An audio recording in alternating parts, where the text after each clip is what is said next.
Hello, Namaskar. This is Firstpost and you're watching Vantage with me, Palki Sharma.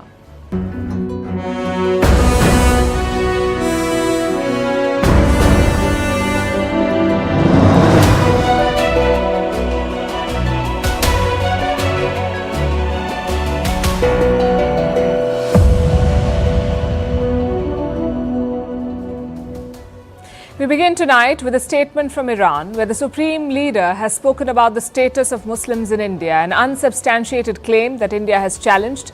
But this episode is not the first of its kind and it shows why the India-Iran relationship hasn't really taken off despite so much history. We'll discuss that tonight. Staying with India, there's a wave of IPOs. More people are investing in stocks, but the government fears that some of it is more like gambling. We'll explain. Delhi has a new chief minister. We decode the politics behind Arvind Kejriwal's resignation. In the US, new body cam footage of Donald Trump shooter is out. We look at the aftermath of the second assassination attempt. The US is pushing for reform of the United Nations, but it's a trick. A Hindu temple is vandalized in New York days before Prime Minister Modi's meeting with the Indian diaspora there. European leaders are working on ways to curb immigration and hoping to learn from Italy. Amazon is ending work from home and how investing in women can save the world trillions of dollars. All this and more coming up. The headlines first. The US approves possible military sale of spare parts to Taiwan. The deal is worth more than $200 million. Taiwan says it will become effective within a month. The arms sale package comes amid rising tensions with China. Washington is Taipei's most important supporter and arms supplier. Gunmen attack a military police base in Mali's capital. Gunfire and explosions heard in Bamako. The airport has been closed. Mali has called it a terrorist attack but says the situation is now under control. The West African country has been under military rule since 2020. In India, schools and colleges reopen in Manipur. Internet services also restored in the 5 districts after a week-long ban. Earlier this month, fresh clashes erupted in the northeastern state. The ethnic conflict in Manipur began in May 2023. Since then, more than 200 people have been killed and thousands have become homeless. Meta bans Russian state media outlets from its apps around the world. The owner of Facebook and Instagram cites foreign interference for this step. It comes after the US announced sanctions against RT and other Moscow-controlled media. The Kremlin calls Meta's ban unacceptable. And Donald Trump launches a cryptocurrency platform but provides very few details about it. His son labels the family venture as, and I'm quoting, the start of a financial revolution. During his presidency, Trump had called cryptocurrencies a scam, but since then he's radically changed his position.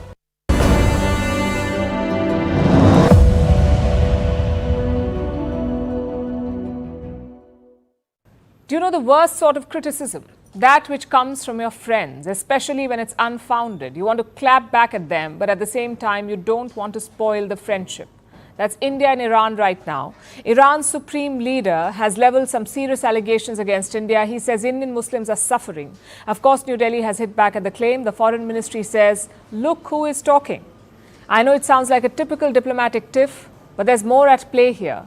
It's a reflection of where India-Iran ties are at. So tonight, we are taking a closer look at this relationship. But first, the controversy.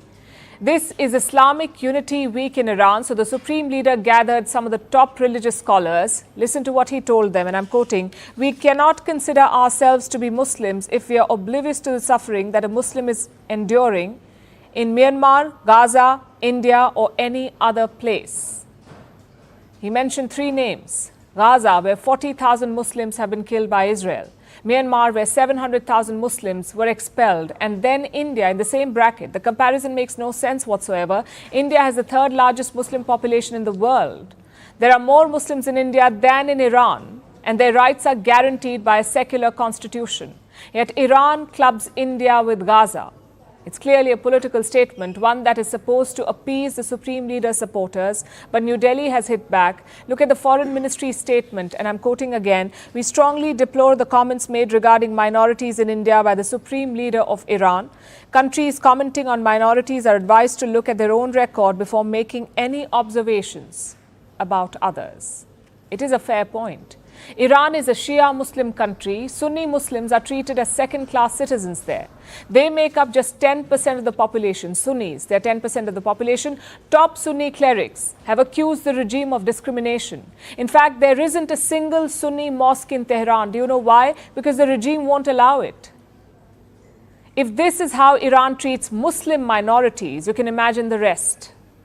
Yet the supreme leader targets India, and it's not a first. In 2017, he called Kashmir an oppressed nation. In 2019, he criticized India's decision to cancel Kashmir's special status. He called it an ugly act.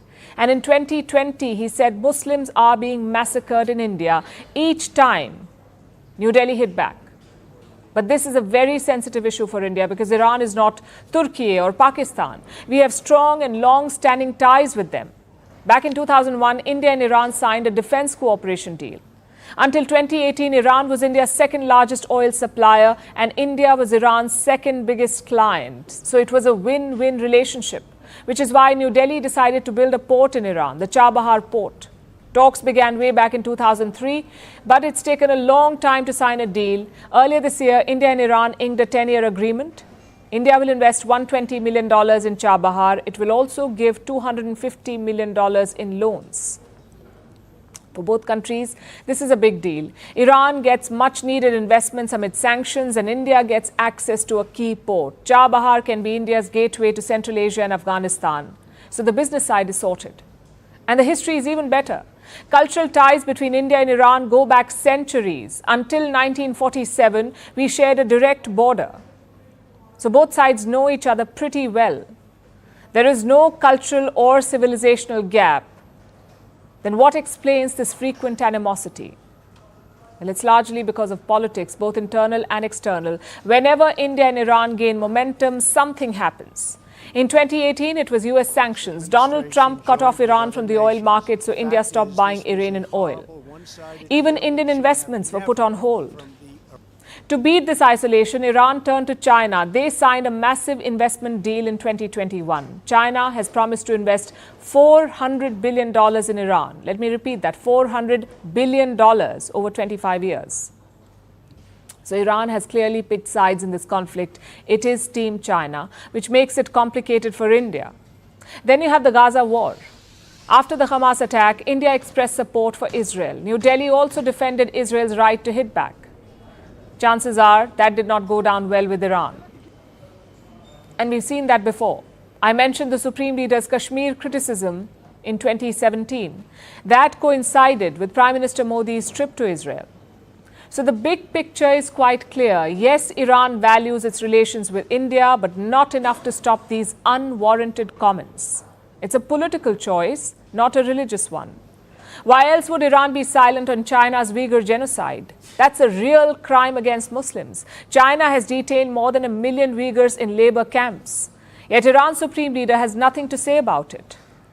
India has handled his outbursts maturely. They haven't affected the strategic cooperation, but it does show why this relationship has never really taken off.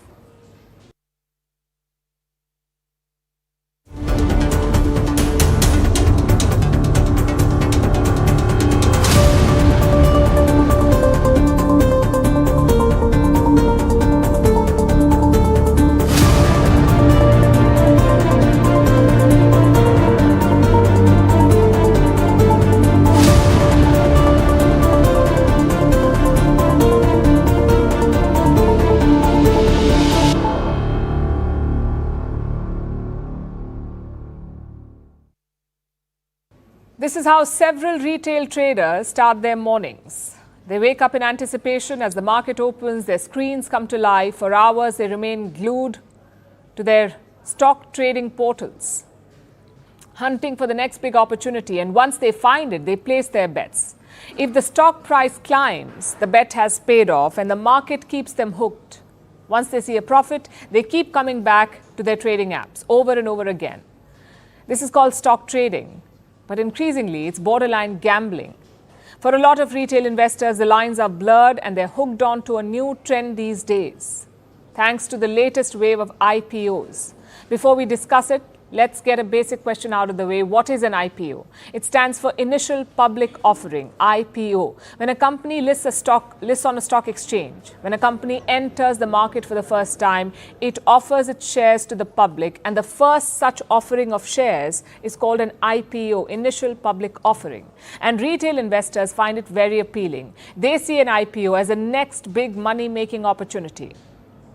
We have a recent example. This week, Bajaj Housing Finance made its debut. This is a financial services company. It gives out loans to buy properties. Bajaj had a bumper listing in India. Its IPO was oversubscribed by 64 times. Now, what does that mean? What is an oversubscription? It means that there were far more buyers than the shares on offer. If Bajaj was offering 100 shares, there were 6,400 buyers. In other words, for every share that Bajaj had to sell, there were 64 buyers. The total bids were worth a whopping $39 billion. Obviously, Bajaj could not take all this money. It did not have shares worth $39 billion to offer. It wanted to raise just about $782 million. So the IPO was oversubscribed. Now, when this happens, the available shares are divided proportionally among all investors. So all those who applied to buy Bajaj shares will end up getting some shares, but far less than what they wanted. For example, if you wanted 10 shares, you might end up with just 2 or 3. It would depend on demand and supply. The more an IPO is oversubscribed, the fewer shares you'll get. And that's what happened with Bajaj. They went public yesterday with a bang. Overnight, the company's value has more than doubled. Before the listing, Bajaj was worth $7 billion. After the listing, the company's value has jumped to $16 billion. And that also means massive gains for investors. During the IPO, one share of Bajaj was priced at around 70 rupees. Today, it was trading at around 180 rupees. So what you bought for 70 rupees yesterday, you can sell for 180 rupees today. Look at the spike in value. Bajaj is India's 4th biggest major listing now, and this has been the trend this year. 2024 has been a big year for IPOs in India. More than 200 companies have gone public in the last 8 months. They've raised over $8 billion by selling their shares to investors. And this IPO frenzy is far from over. There are more listings in the pipeline, including some high-profile names like delivery aggregator Swiggy, electronics giant LG, and car maker Hyundai. The Indian units of LG and Hyundai are going public. As of now, they're privately held. When they go public, they raise money from the stock market. And how much money are they looking at? Each IPO could be worth over $1 billion. Global investors are tracking all of this. Last year, India became the world's 2nd largest IPO market, right behind mainland China. Meaning India is an attractive investment destination for the world. As more companies enter the field, India's stock markets are also expanding in size. They're challenging their global peers. It's a good trend, a trend worth building on. But here's the other side of the story. It features the retail investors, the ones I spoke about in the beginning. Their appetite for risky bets is growing. They see the stock market boom as an opportunity to make quick money. And some are even risking their savings and suffering losses because of it. India's market regulator recently conducted a study, that's SEBI, the Securities and Exchange Board of India. It's the market regulator. They held a study, and the findings are quite revealing. Most retail investors sell their IPO shares quickly. 54% of the investors sell their shares within a week. 70% sell them within a year. So they're not buying into these IPOs for the long term, and this kind of trading has seen a surge. We have some more data. About a third of individual investors trade on an intraday basis, meaning if they buy a stock, they sell it on the same day before the market closes. That's intraday trading. 6 years back, just 1.5 million traders in India did this. 1.5 million traders did intraday trading. Last year, the number of intraday traders shot up to a whopping 6.9 million. Now, most of these traders are young. 48% of them are below 30 years of age, and most of them are losing money.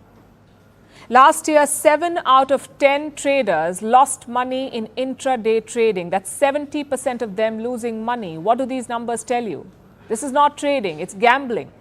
And the government of India agrees with this assessment. It says, and I'm quoting, "A gambling instinct has gripped retail investors. The regulators are trying to build more guardrails to protect the retail investor in India, but clearly a lot more needs to be done.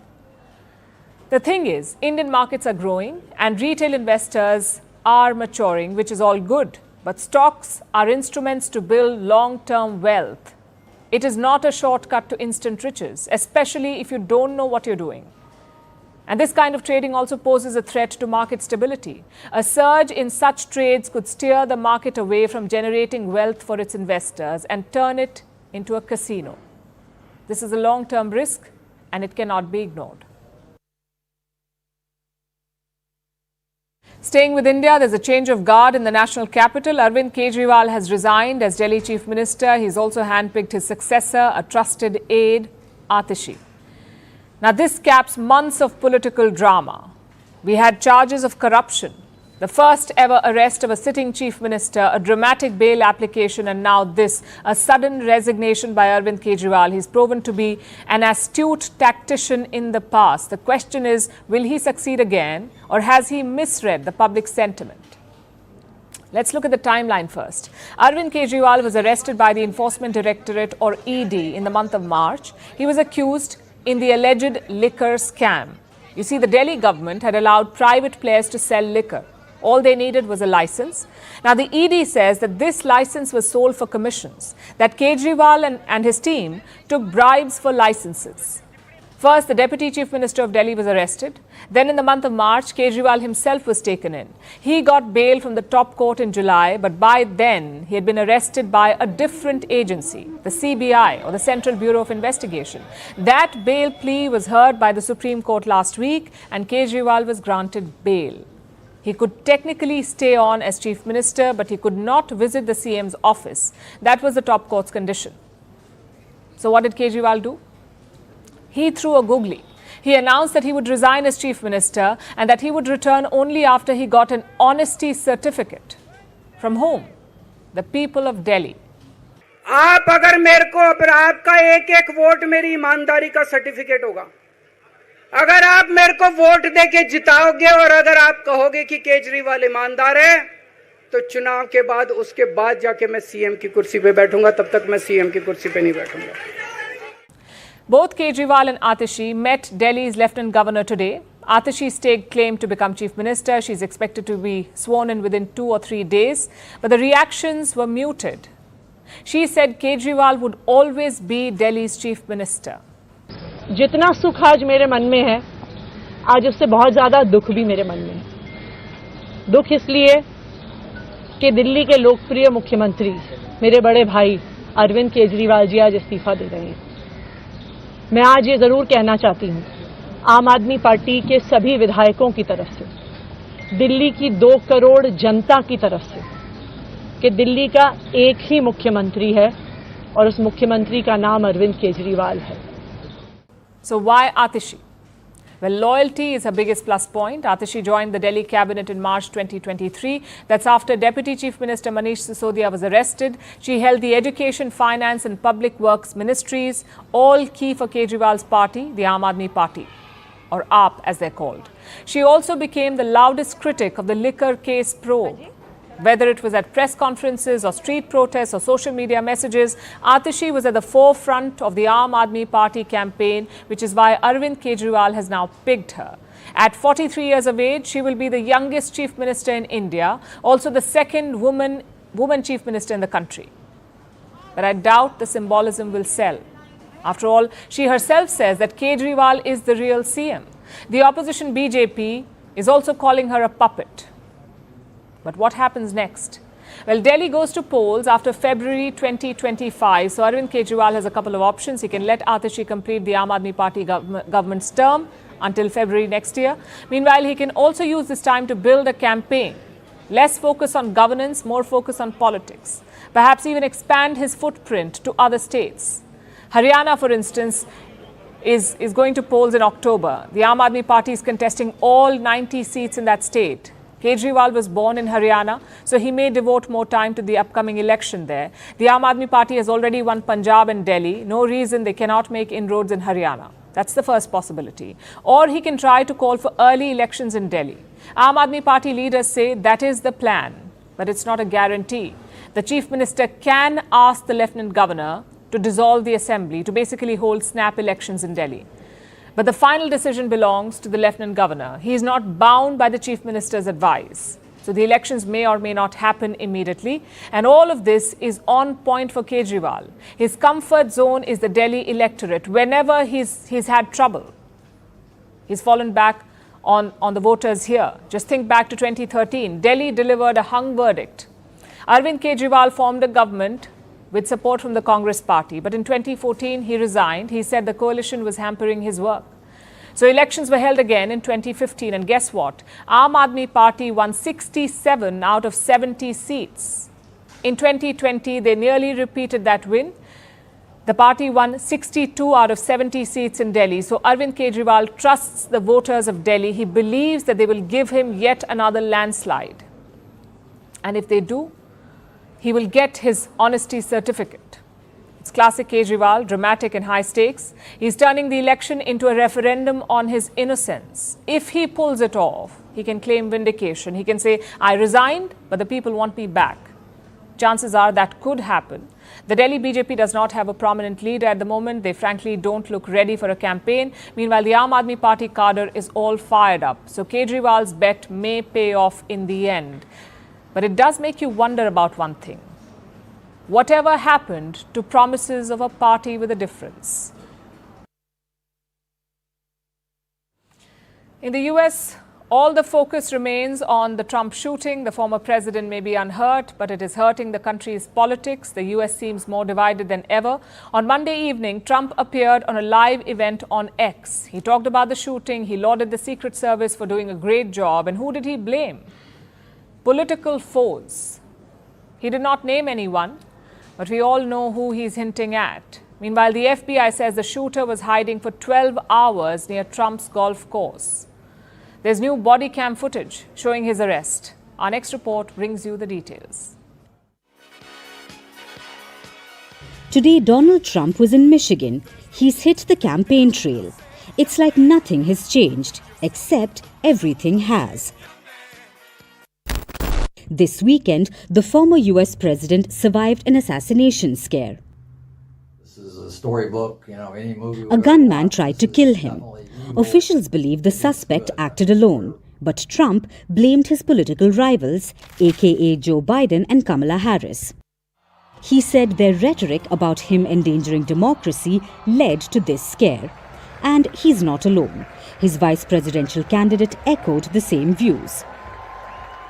If you tell the American people that this person is the end of democracy, if you tell the American people that this person needs to be eliminated, most of them, thank God, are going to ignore you, but some crazy person is going to take matters into their own hands and actually listen to the crazy rhetoric that you're putting out there. His new BFF, Elon Musk, thinks the same too. Yesterday, the Tesla CEO tweeted that no one is even trying to assassinate Biden or Harris. He has since deleted the post. Musk says it was intended as a joke, but he's getting the heat for it. The White House has called it irresponsible. This was the second shooting in 2 months, so the spotlight is back on the Secret Service. How did the gunman get so close to Trump? Well, the FBI has presented all the details. Ryan Wesley Routh arrived at the Trump International Golf Club at around 1:59 a.m. local time on Sunday. He hid near the tree-lined fence. Routh had an AK-47 style assault rifle with him, a GoPro camera, and a bag full of food. He waited for roughly 12 hours. Cellular data shows that the subject was in the vicinity of the golf course roughly 12 hours before the engagement with the United States Secret Service. Our investigative teams conducted a neighborhood canvass in an effort to collect and obtain relevant video footage. The subject had an active online presence, and we are going through what he posted and any searches he conducted online. It was when Trump was preparing for his birdie putt that a Secret Service agent started visually sweeping the area. He spotted Routh on the other side of the fence and fired at him. Trump was whisked away and the gunman escaped the scene. Steps to your right! It was only after 40 minutes that police finally caught him. New body cam footage of that moment has emerged. It shows Routh walking backwards. His shirt is over his head. His hands are on his head before they are handcuffed.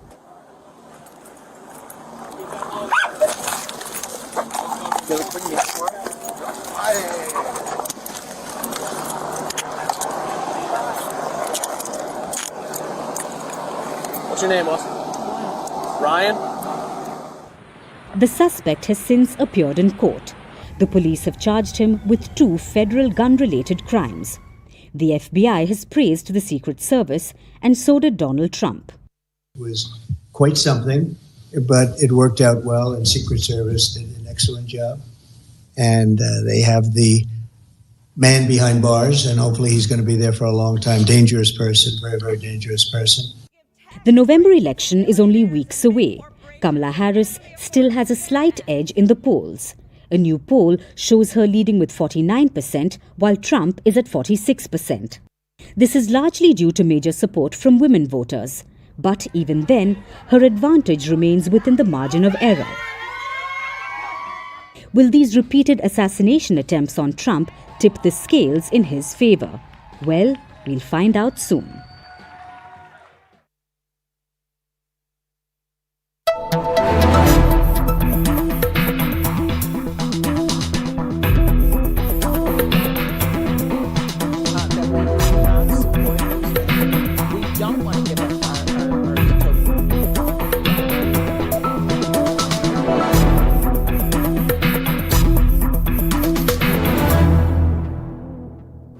The United Nations General Assembly will be in session soon. September 23rd to 27th will be a so-called high-level week. Leaders from all over the world will be flying to New York. They will be gathering for a week of intense tongue-wagging, with little to show afterwards. That's probably what is going to happen anyway. India's Prime Minister Narendra Modi will be heading to the US as well, but he has decided to skip the main UNGA hoopla.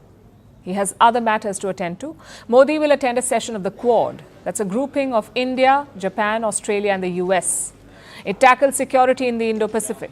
The Indian Prime Minister will attend a Quad summit in Delaware on the 21st of September before he heads to New York, where he will pay a courtesy call to the United Nations to attend a special session before the main UNGA. It's called the Summit of the Future. Prime Minister Modi is expected to speak at the summit on Monday before heading back to India the following day. The United Nations is increasingly becoming obsolete because it refuses to reform and embrace modern realities. Let me give you one of the latest examples. The US recently said it wants to reform the UN Security Council. It wants to bring in new permanent members, and this should be a big deal. For those of you who don't know, the Security Council is the United Nations' top security body. The UNSC, it decides on peacekeeping operations, on sanctions. It can authorize military action in any country. The council is made up of 15 members. 5 of them are permanent members: the US, the UK, France, Russia and China. These 5 are permanent. The other 10 members are temporary. They're chosen from the rest of the world and serve 2-year terms. That is the current composition of the UN Security Council, and there's a stark disparity here. The permanent members all have a veto. They can shut down any decision they do not like. They can stop any resolution from passing, even if the 14 other members all agree.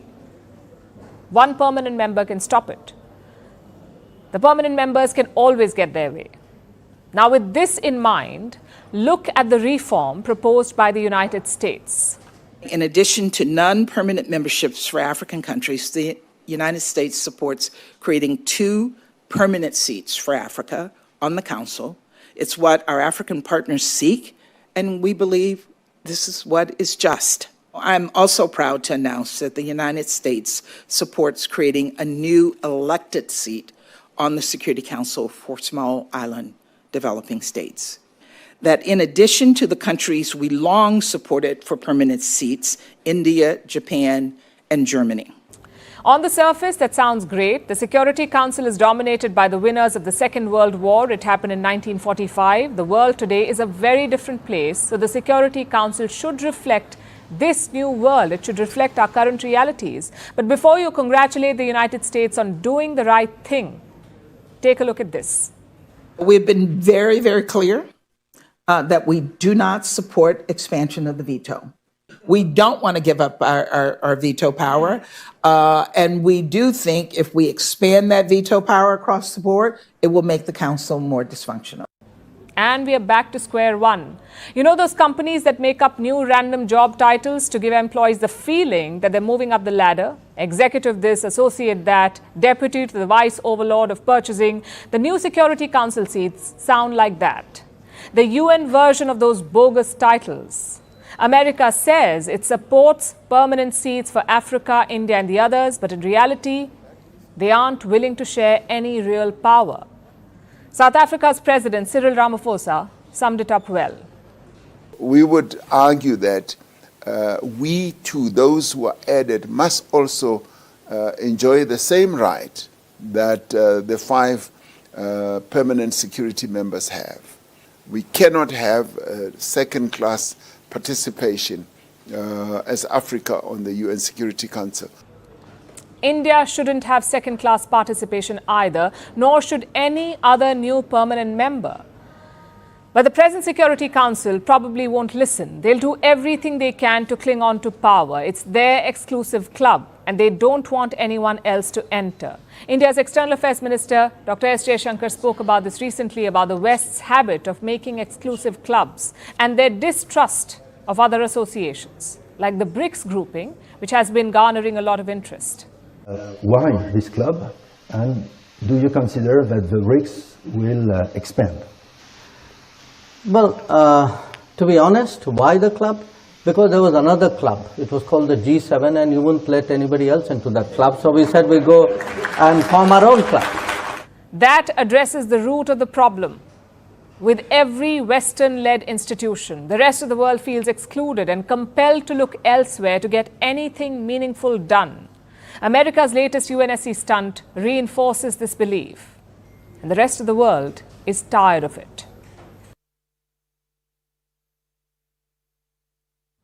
While in the US, Prime Minister Modi will also address the Indian diaspora. The event has been planned in Long Island for this Sunday, but just ahead of it, there's been a disturbing development. A Hindu temple has been vandalized there. The vandals used spray paint and inscribed hate messages on the temple's driveway.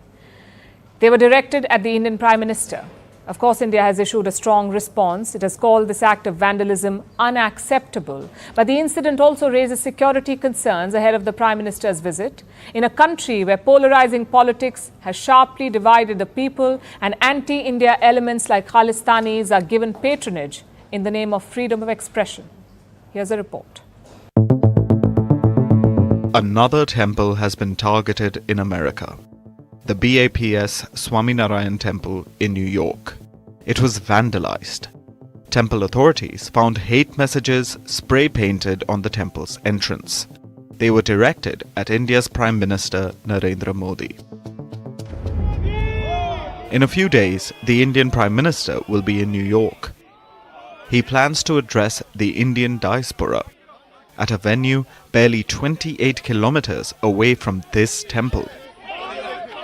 Ahead of the visit, Indian diplomats are demanding strong action from US law enforcement agencies. They reached out to the local community and spoke to local authorities. The vandalism has been condemned by a range of US lawmakers, from Brian Fitzpatrick to Neeraj Antani, Tom Suozzi, and Ro Khanna. They were all quick to condemn the attack on the temple in New York. Local groups like the Hindu American Foundation have highlighted the recent attacks in Canada and the US on X, as well as some fresh threats issued by Khalistanis like Gurpatwant Singh Pannu. Pannu has been sanctioned by India. He allegedly released a video recently where he threatened Indian institutions as well as the Hindu American Foundation. Prime Minister Modi will kick off his America visit next week. It's a high-profile visit. On the 21st of September, he will begin his trip in Delaware, where US President Joe Biden is hosting him and other leaders of the Quad for a summit. He'll leave for New York on the same day, where he has multiple engagements planned. Besides the address to the Indian diaspora, the Prime Minister is expected to meet top American business leaders and attend the United Nations Summit of the Future. In recent days, America has been making headlines for its deepening political polarization. This divide has only been magnified by the recent attempt on Donald Trump's life. This was the second such incident in as many months. The attacks on Hindu temples and the apparent free rein to extremists only highlight America's brewing vulnerabilities within.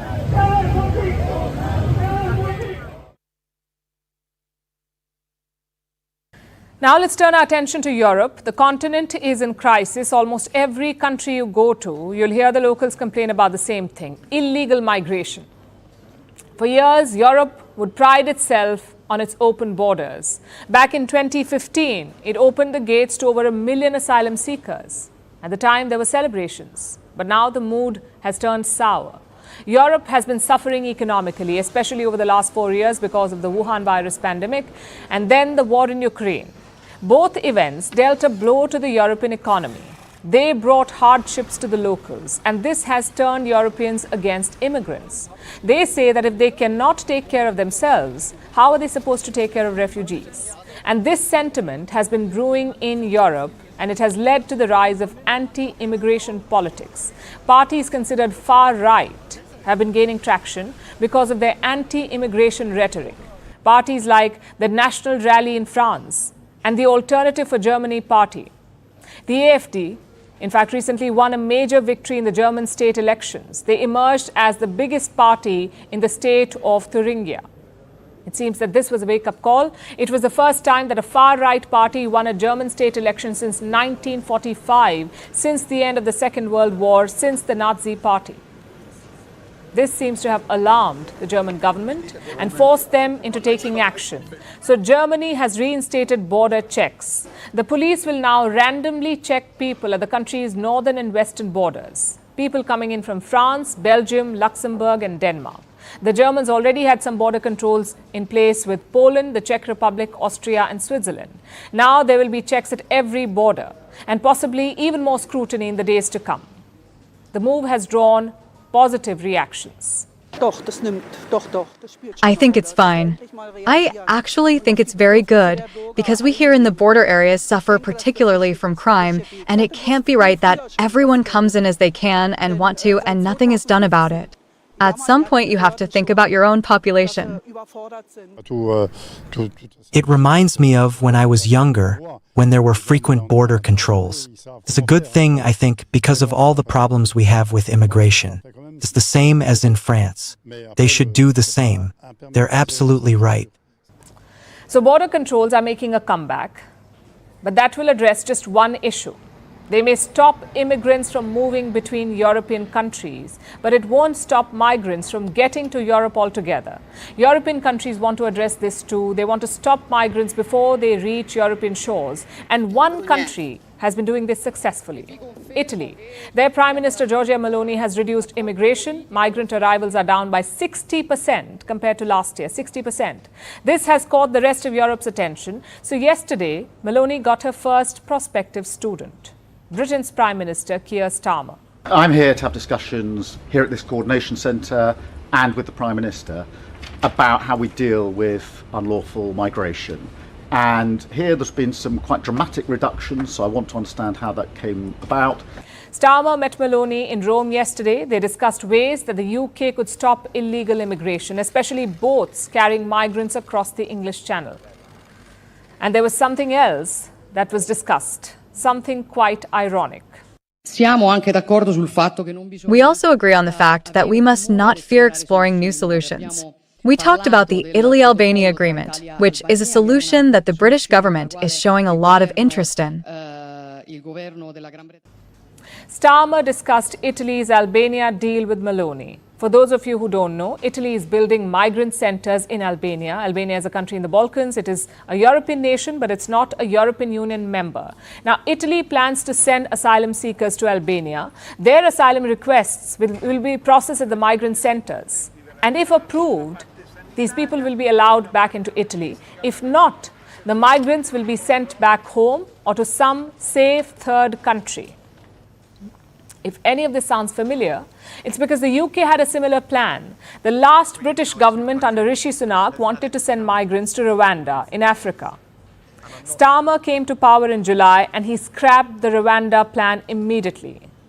But now Italy is doing the same thing, just in Albania instead of Rwanda, and suddenly Keir Starmer is all ears because Italy has successfully curbed immigration.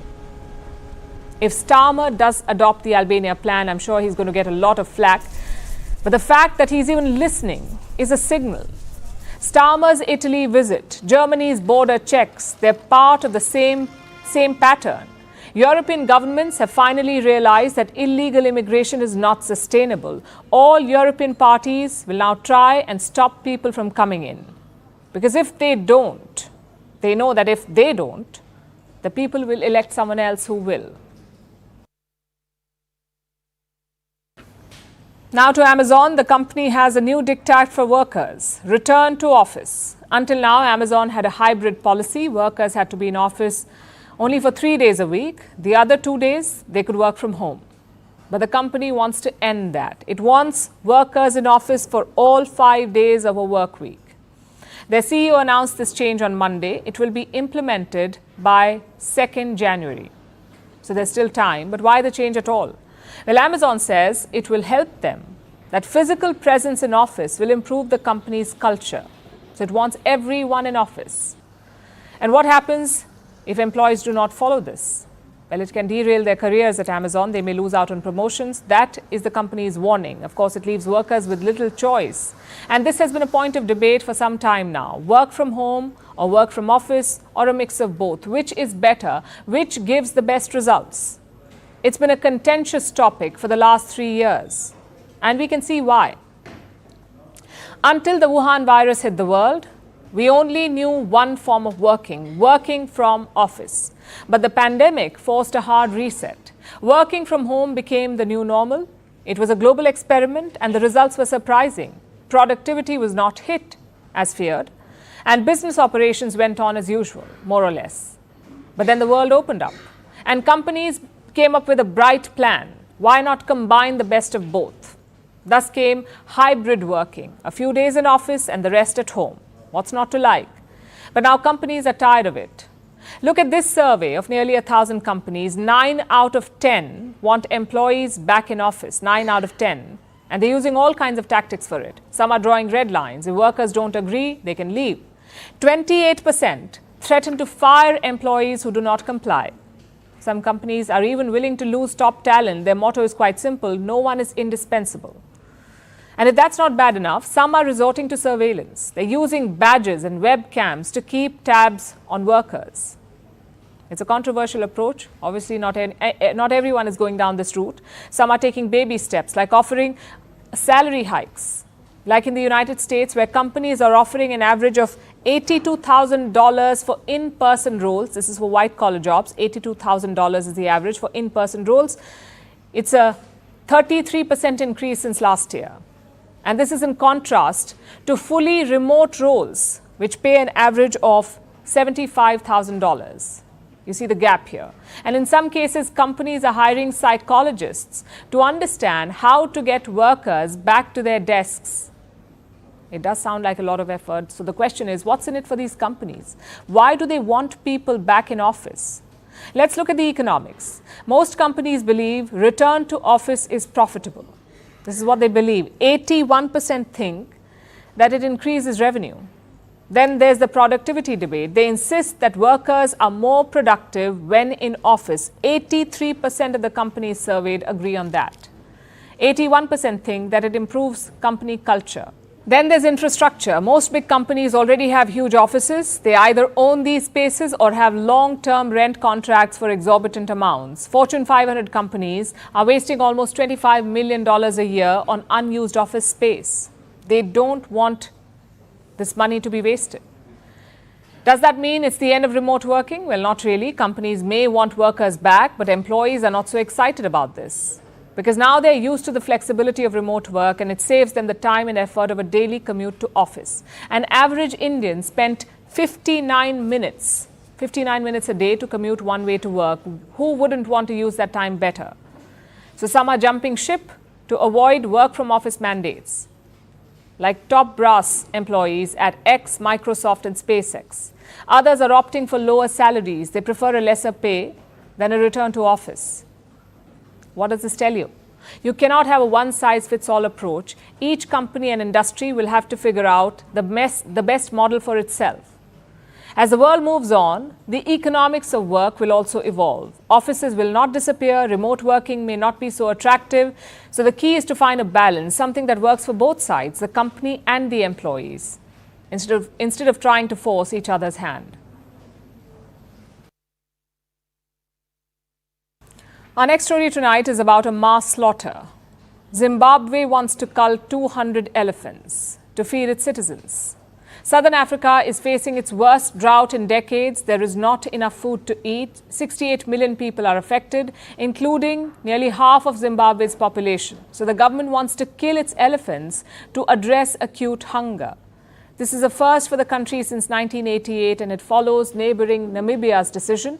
Last month, they approved the slaughter of 700 wild animals, including 83 elephants.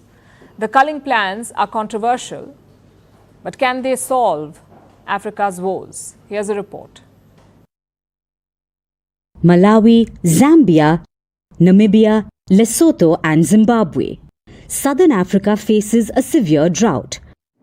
Crops are wiped out. There are acute food shortages. 68 million people are at risk, including nearly half of Zimbabwe's population. This is by far the worst drought in years. Ever since I was born, I have never seen such a drought. This year it's too much. We are going to starve.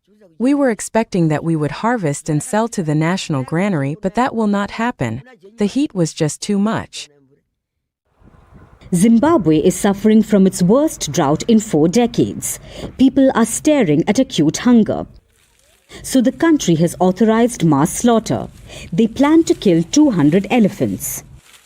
Why? To feed the citizens. The cull is a first in the country since 1988, and it follows Namibia's recent decision. Namibia too faces a drought, and last month they decided to cull 700 wild animals, including 83 elephants, again to distribute meat to the people facing hunger. Since the announcement, more than 150 animals have already been killed, and nearly 57,000 kilograms of meat have been distributed. Both Namibia and Zimbabwe have stirred a controversy. Animal rights advocates are furious. But the countries remain undeterred. In fact, Zimbabwe says by killing the elephants, they will hit 2 birds with 1 stone. Southern Africa is home to one of the largest elephant populations. More than 200,000 elephants live across just 5 countries: Zimbabwe, Zambia, Botswana, Angola and Namibia. Among these countries, Botswana has the highest elephant population, followed by Zimbabwe, making its elephant population the 2nd largest in the world. The country's conservation parks can sustain only 55,000 elephants, but they are home to 84,000 elephants. So the government wants to decongest the parks, and the culling, they say, will be a drop in the ocean. With this, they have made conservation biologists and animal rights advocates furious, who say that elephants have a right to exist and that there has to be a better way. But Zimbabwe is working on a tight schedule. Amid the severe drought, they have to feed people, and they fear that without food, it's not just the humans who will suffer, but also elephants. The drought may escalate human-wildlife conflicts because resources will become scarcer. Last year, 50 people were killed in elephant attacks in Zimbabwe. This year, 31 people have died so far.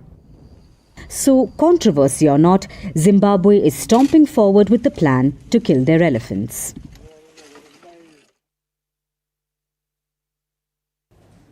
$10 trillion. That's how much money the world loses each year. Do you know why? Because we do not educate young women. Let me repeat that. This is the annual global cost of not investing in women's education, $10 trillion. I'm not making this up. The United Nations has released a new report. It shows that the world is missing out on economic gains because our governments are failing to invest in women and girls. And the $10 trillion are just the tip of the iceberg. Let's look at another example, the global digital divide. In low-income countries, 90% women do not have access to the internet. Globally, 37% do not use the internet. That's 259 million women without access to the internet.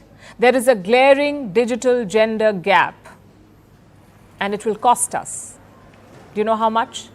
$500 billion over the next 5 years. I could go on. There's a lot of data that basically says the same thing. No matter where you look, there is a gender gap. From the clothes we wear to the food we eat, from our health to our financial stability, from our careers to the chores that we do, gender inequality is everywhere. And women are at the losing end of it. So the world is losing money too. And this is irrefutable. If women are empowered, if we close the gender gap, if we invest in women, our economies will advance. The global GDP will increase by 20%. And we already know this. Yet this is what our world looks like. No country has a comprehensive framework to bridge gender inequality. Of the 120 countries where data is available, more than half prevent women from doing the same jobs as men. 2.4 billion women do not have the same economic rights as men. Globally, women make 80% of what a man makes for the same job. They earn less than men. Only 40 countries ban sexual harassment in public, and every week women spend 21 more hours of unpaid work. In monetary terms, that's 40% of the GDP of some countries. At the current rate, it will take us more than 169 years to close the gender gap. 169 years. How is this okay? We have to invest in women, and we have to do it now. Not just because it is common sense, but also because it makes economic sense. Because here's what will happen next. If we invest in women's education, the global economy will gain $10 trillion. If more women work, that's another boost of $7 trillion. If female farmers get more support, add $1 trillion to that figure. If women stop losing their jobs due to violence, either at home or at work, you can add another $1.5 trillion. If healthcare for women improves, that's another $1 trillion. These are all research-backed numbers. Clearly, investing in women is a good idea. So what is holding us back? Like I said, governments are not putting their money where their mouth is. They're not making the requisite investments. That is one big problem. But research shows that the gains far outweigh the investment. Look at healthcare. Women don't get the same benefits as men. So they're in poor health 25% longer than men. That's the average. Let's say we invest $1 on their healthcare. Do you know the return for the economy on that $1? $3, that's your return, because the woman's quality of life improves, so participation in the workforce also increases. Now look at medical research. For decades, it has focused on men. But if we invest $300 million in research on women, it will yield $13 billion in economic returns. So the returns are far bigger than the investment, and this applies across the board. Moral of the story? The world needs to invest in women. Gender equality is the need of the hour. It should not just be a moral, but also a strategic and economic priority, because empowering women is smart economics.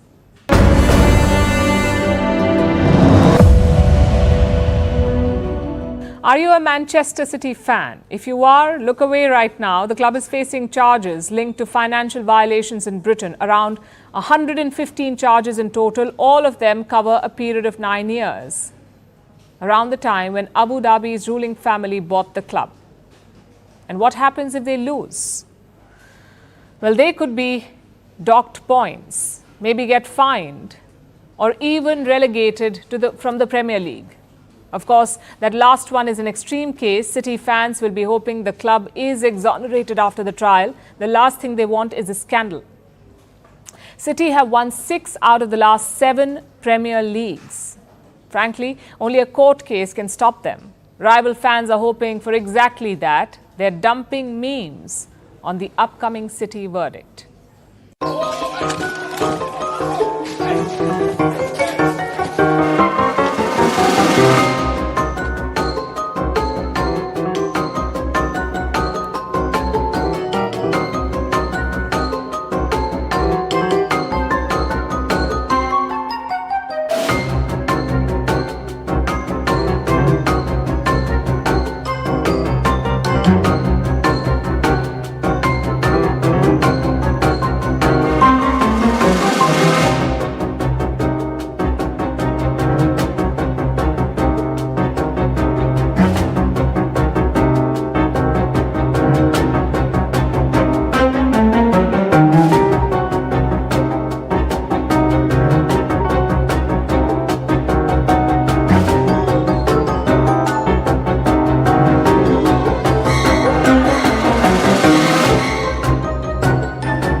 We're also counting down to Sri Lanka's presidential election. They're scheduled for the 21st of September. This will be the first election since the financial crisis of 2022, so the stakes are pretty high, and we'll be covering the polls from Colombo for you. The ground situation, the major issues, the leading candidates, and the impact on India. So stay tuned for the special edition of Vantage from Sri Lanka starting tomorrow. And now it's time for Vantage Shots, images that tell the story. In Sao Paulo, a mayoral candidate throws a chair at his opponent during a debate. Firefighters battle raging wildfires in Portugal. And items from the iconic 90s sitcom Friends go up for auction to mark the show's 30th anniversary. Finally, we're taking you back in history. On this day in 1978, the Camp David Accords were signed, brokered by then-American President Jimmy Carter between Egypt's Anwar Sadat and Israel's Menachem Begin. The accords had two main outcomes. Israel withdraws from the Sinai Peninsula and Egypt becomes the first Arab country to recognize Israel. We're leaving you on that note. Thank you for watching. We'll see you tomorrow for our Vantage special edition from Colombo.